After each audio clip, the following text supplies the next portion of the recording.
Hi అండి, welcome back to Praveena's world. ఈరోజు special ఏంటంటే కొరమేనండి. కొరమేను చేపల్లోకి కింగ్ కదా కొరమేను. 2 కేజీల చేపలండి. కొరమేను చేపలు చాలా బాగున్నాయి. అబ్బా, వీటిని క్లీన్ చేయడానికి 2 గంటలు పట్టిందండి నాకు.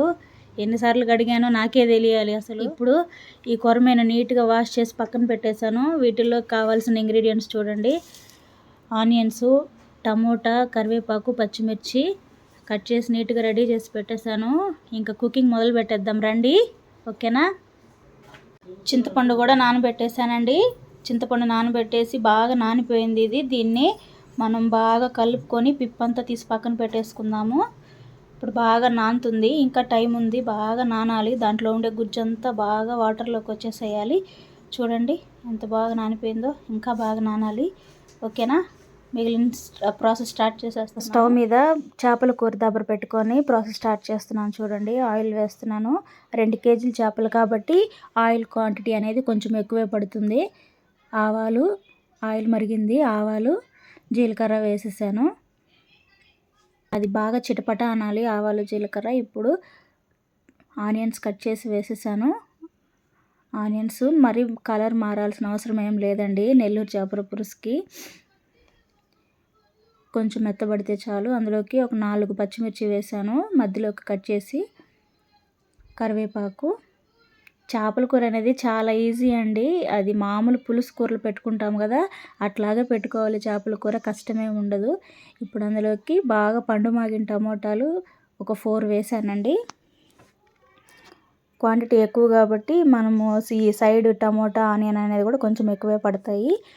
టమోటా ఆనియన్ బాగా మగ్గాలండి. టమోటా అనేది బాగా మగ్గిపోవాలి.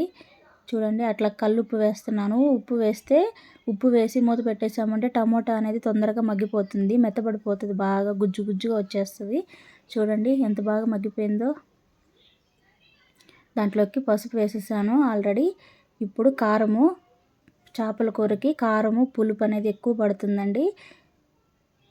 చూడండి, కారం అంతా బాగా వేపేసాను, బాగా పచ్చివాసన పోయింది. ఇప్పుడు మనం నానబెట్టి పెట్టుకున్నాం కదా చింతపండు, అదంతా పిప్పంతా పక్కన పెట్టేసి పిప్పి పడకుండా చేయి అడ్డం పెట్టి అట్లా పులుసు అనేది వేసేసుకోవాలి.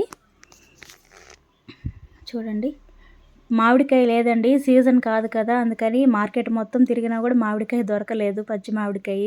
ఇంకా మామిడికాయ లేకుండానే చేసేస్తున్నాను. ఇప్పుడు అందులోకి మనం వాష్ చేసి పెట్టుకున్న కొరమేను ముక్కలు, చేప ముక్కలన్నీ ఒక్కొక్కటి వేసేస్తున్నాను నీట్గా. చూడండి, ఉప్పు కారం పులుపు చూసుకొని వేసేసుకోవాలి. తర్వాత ఉప్పు కారం పులుపు బాగా సరిపోతుందండి. సరిపోకపోతే లాస్ట్లో ఒకసారి చూసి వేసుకుందాము. ముక్కలన్నీ దాంట్లో పెట్టేశాను. బాగా వాటర్ అనేది బాగా సరిపోయింది. పులుపు మామిడికాయ ఉంటే ఇంకా బాగుండేది, మామిడికాయ లేదు కాబట్టి ఏం చేయలేము, ఇంకా సర్దుకోవాలి. చూడండి ఎంత బాగా ఉడుకుతుందో. ఎమ్మి ఎమ్మి కొరమేను పులుసు. చేపల్లోకి కొరమేను అంటే అదొక పెద్ద ఇదిలాగా చూస్తారు కదా, ఇంకా యూట్యూబ్ కోసం తీసుకొచ్చేసాడు మా హస్బెండ్. రేర్ అండి, బెంగళూరుకి వచ్చినప్పటి నుంచి ఇది సెకండ్ టైం వండడం అంతే. నేను చేపల కూర ఊరి దగ్గర ఉంటే బాగా తినేవాళ్ళం చేపలు. ఇక్కడికి వచ్చినప్పటి నుంచి కొంచెం తక్కువైపోయింది. ఇంక యూట్యూబ్ స్టార్ట్ చేశాను కాబట్టి తీసుకొస్తున్నాడు, లేకపోతే చేపలు కరువులాగా అయిపోయేది మాకు చేపలంటే. ఇప్పుడు దాంట్లోకి ఆవాలు మెంతులు చిటపట అంటే చాలండి. అవి వేగిపోయిన తర్వాత బాగా పౌడర్ చేసేసుకోవాలి. చేపల కూర అయిపోతుంది ఒక 5 మినిట్స్లో అనుకున్నప్పుడు ఆ పొడి వేసేసి దింపేసుకోవాలి. చూడండి, మెంతులు ఆవాలు పౌడర్ చేసి వేసుకున్నాను. ఎక్కువ వేసుకొని అవసరం లేదు, ఒక 1.5 స్పూన్ అట్లా వేసుకుంటే సరిపోతుంది. మళ్ళీ ఎక్కువ వేస్తే చేదు వచ్చేస్తుంది. చూడండి ఎంత బాగుందో. కొంచెం పులుసుగా ఉన్నప్పుడే స్టవ్ ఆపేసామంటే అది చిక్కబడిన తర్వాత, అది ఆరిపోయిన తర్వాత బాగా పులుసు అనేది చిక్కబడిపోతుందండి. మరీ చిక్కబడిన దాకా ఉంచామంటే మళ్ళీ లాస్ట్లో మనం తినేటప్పటికి పులుసు అంతా ఏమి ఉండదు. అందుకే కొంచెం పులుసు ఉన్నప్పుడు ఆపేసామంటే మనం తినేటప్పటికి కూర బాగా ఆరిపోయిందంటే పులుసు అనేది చిక్కబడిపోతుంది. లాస్ట్లో ఒకసారి ఉప్పు పులుపు చూసుకుంటే సరిపోతుంది. ఇంక మామిడికాయ లేదు కాబట్టి నేనైతే నిమ్మకాయ పిండానండి. నెల్లూరు చేపల పులుసులో నిమ్మకాయ ఏం పిండరు, కాకపోతే మామిడికాయ లేదు కాబట్టి నేను పిండాను, నిమ్మకాయ వేసాను. వేడి వేడి రైస్లోకి కొరమేను పులుసు వేసుకొని తింటే సండే ఎంజాయ్ చేయొచ్చు బాగా. మీరు కూడా చేసుకొని తినండి. ఎలా వచ్చిందో ట్రై చేసి నాకు కామెంట్స్ రూపంలో తెలియజేయండి. నేనైతే మా అమ్మ దగ్గరే నేర్చుకున్నానండి చేపల కూర. మా అమ్మ చాలా బాగా చేస్తుంది. ఎంత బాగా చేస్తుందంటే ఇంకా మా అమ్మ తర్వాత అన్నట్టు ఉంటుంది. అంత బాగా చేస్తుంది చేపల కూర. ఇంతకుముందు నా ప్రీవియస్ వీడియోలో వేరేలాగా చూపించానండి. ఇది మరీ చేపల కూర రాని వాళ్ళు కూడా ఈ పద్ధతిలో ఈజీగా చేసేసుకోవచ్చు. చేపల కూర వచ్చిన వాళ్ళైతే నా ప్రీవియస్ వీడియోస్లో ఉన్నట్టుగా పర్ఫెక్ట్గా చేసేసేయచ్చు. ఇది సింపుల్గా చెప్పానమాట. ఇంతకుముందు దానికంటే ఇది ఇంకా ఈజీ అండి. ఊరికే పులుసు కూరలు చేసేసినట్టు చేసేసుకొని హ్యాపీగా నేర్చేసుకోవచ్చు. రాని వాళ్ళు కూడా చాలా బాగుంటుంది కూర అనేది. చూడండి, చేపల కూర దబరి ఇట్లా వెడల్పుగా ఉంటే ముక్కలు మనకి విరిగిపోకుండా బాగుంటుందండి.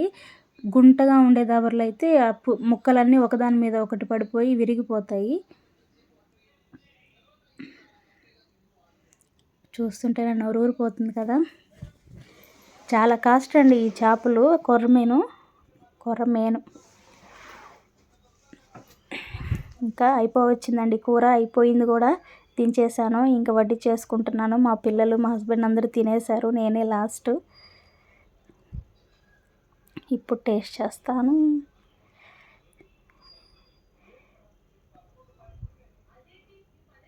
చాలా బాగా వచ్చిందండి. నాకైతే చాలా బాగా నచ్చింది. పిల్లలైతే ఫ్రై కూడా చేశాను, ఫ్రై పెట్టలేదు వీడియోస్లో. ఫ్రై ఆల్రెడీ మొత్తం తినేశారు మా పిల్లలు. ఓకేనా ఫ్రెండ్స్, నచ్చిందా వీడియో? నచ్చితే లైక్ చేయండి.